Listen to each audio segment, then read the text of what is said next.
बगलामुखी का कोई बड़ा अनुष्ठान करते हैं तो वो इसी समय पर होता है, होला अष्टक में प्रारंभ होकर के और होली की रात्रि में उसका हवन होता है। भगवान शिव की ही पूजा के बाद ये तंत्र साधना जागृत होती है। ये भूत प्रेत पिशाचों की जो योनियों का वर्णन आता है, गीता में भगवान ने कहा है जितना हम शुद्ध और पवित्र रहेंगे वो व्याधि हमसे दूर रहेगी। होली के पर्व से 8 दिनों पूर्व होला अष्टक लगते हैं।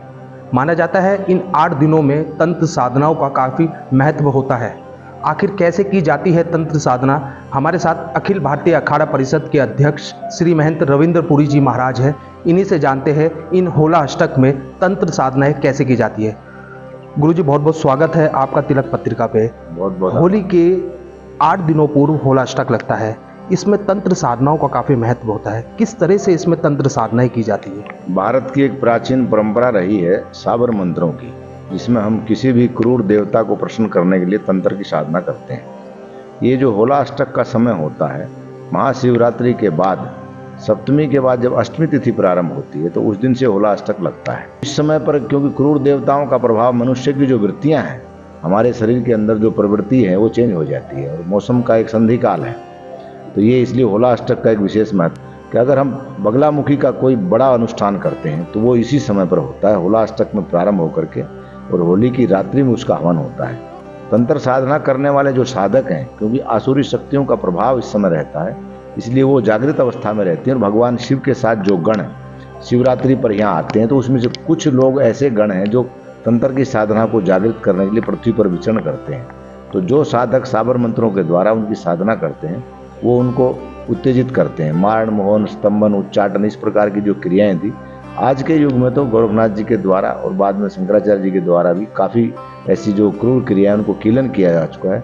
बहुत ही मुश्किल है उसको खोलना, लेकिन अपने आप में ये एक अलौकिक समय होता है और हमको इसमें भगवान विष्णु की ही साधना करना सबसे श्रेष्ठ माना गया है, क्योंकि तंत्र की जो साधनाएं हैं वो हमारी बुद्धि के साथ में हमारे मन के विकारों को बढ़ाती हैं, इसलिए उससे हमें बचना चाहिए। लेकिन बगलामुखी का अगर साधना हम सात्विक भाव से करते हैं तो उसके लिए सबसे श्रेष्ठ समय अगर कोई है वर्ष भर में तो होला अष्टक और होली की रात्रि को ही माना जाता है। तो ये अपने आप में प्रकृति का एक ऐसा है कि बसंत ऋतु का समापन और ग्रीष्म ऋतु का प्रारंभ काल होता है।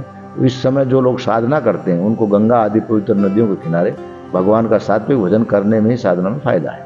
गुरुजी, तंत्र जो साधक होते हैं वो किस तरह से इन 8 दिनों में अपनी साधनाओं को पूर्ण करते हैं? तंत्र की साधना में क्योंकि उग्रता की साधनाएं हैं और उग्र साधना के लिए मांस भक्षण करना, मदिरा पीना, इस प्रकार के शमशान की जो क्रियाएं हैं, कुछ लोग इसको करते हैं साबर मंत्रों के द्वारा, जिसको अघोर विद्या हम कहते हैं। तो होली में क्या होता है, साल में 4 बड़ी रात्रि आती हैं तंत्र की साधना के लिए। उसमें एक सबसे बड़ी रात्रि आती है काल रात्रि, दुर्गाष्टमी की जो रात्रि, उसके बाद दीपावली की रात्रि आती है जो सबसे बड़ी अमावस्या मानी गई है, और महाशिवरात्रि जो भगवान शिव तंत्र के सबसे बड़े देवता है, जिसका देव और दानव दोनों पूजन करते हैं, यक्ष, गंधर्व, किन्नर, राक्षस, असुर, इसलिए भगवान शिव की ही पूजा के बाद ये तंत्र साधना जागृत होती है। और चौथी रात्रि आती है होलिका की रात्रि, इसलिए तंत्र की साधना में विशेषकर इन 4 रातों विशेष महत्व है। उसमें खास करके होला अष्टक का जो समय है, क्योंकि इसमें हमारे जो दैविक कर्म है, जो जिसको सामाजिक रूप में हम कहते हैं अच्छे जो कर्म है, हवन, यज्ञ, शादी, विवाह, प्रतिष्ठा, वास्तु, ये सारी चीज़ें प्रतिबंधित रहती हैं, आसुरी शक्तियों का प्रभाव रहता है। तो इस समय जो तंत्र के साधक अगर तंत्र की साधना करते हैं तो उनको शीघ्र फल प्राप्त होता है, इसलिए इसका एक विशेष महत्व है। बिल्कुल गुरुजी, होली के त्यौहार पे तंत्र साधनाएं महत्वपूर्ण मानी जाती है। इसके बचाव के भी कोई ऐसा कार्य है कि किस तरह से जो नॉर्मल लोग हैं वो इससे बच सके? इसमें इसलिए हमारे यहाँ कहा गया है कि होली के जब से होला अष्टक लगता है तो हम लोग होलिका जलाते हैं, तो एक धर्म की, एक दंड की स्थापना हम करते हैं। और किसी प्रकार के तंत्र का अगर प्रभाव है तो जिस दिन होलिका का दहन होता है उसका स्पर्श करके उसकी भस्मी को मस्तक पर लगाते हैं, और उसकी अग्नि के संपर्श में आने से, अग्नि अपने आप में साक्षात एक ऐसा देवता है, किसी प्रकार का कोई तंत्र का अगर प्रभाव होगा तो जिस प्रकार से भक्त प्रहलाद के ऊपर तंत्र क्रिया करके उनको बैठाया गया था और अग्नि ने उनको भगवान विष्णु के आशीर्वाद से बचाया, उसी प्रकार से हमारे जीवन में अगर कोई इस प्रकार की व्याधि आती है तो भगवान शिव और उस होलिका के स्पर्श से वो व्याधि समाप्त हो जाती है। किन चीज़ों से बचना चाहिए इन 8 दिनों तक और होली तक लोगों को, जिससे उनके ऊपर तंत्र का प्रभाव ना हो सके? क्योंकि इसमें सबसे ज़्यादातर हमको पृथ्वी पर शयन करना चाहिए, गंगा जल का सेवन करना चाहिए और अपने इष्ट देवता का निरंतर स्मरण करना चाहिए।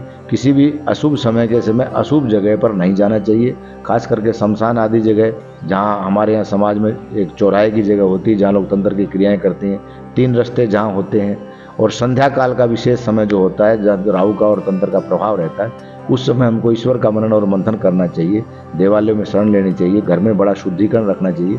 क्योंकि तंत्र का एक ये भूत प्रेत पिशाचों की जो योनियों का वर्णन आता है, गीता में भगवान ने कहा है जितना हम शुद्ध और पवित्र रहेंगे वो व्याधि हमसे दूर रहेगी। अगर हम मलेच्छ में रहेंगे तो कहीं न कहीं उसके हमारे नज़दीक आने की और हमारी बुद्धि पर उसका प्रभाव पड़ने की संभावनाएं रहती है।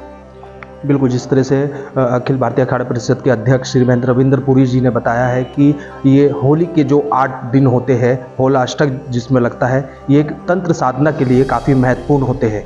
इसीलिए कई साधक इन दिनों पर तंत्र साधनाएं करते हैं और उनकी जल्दी ही सिद्धि प्राप्त होती है।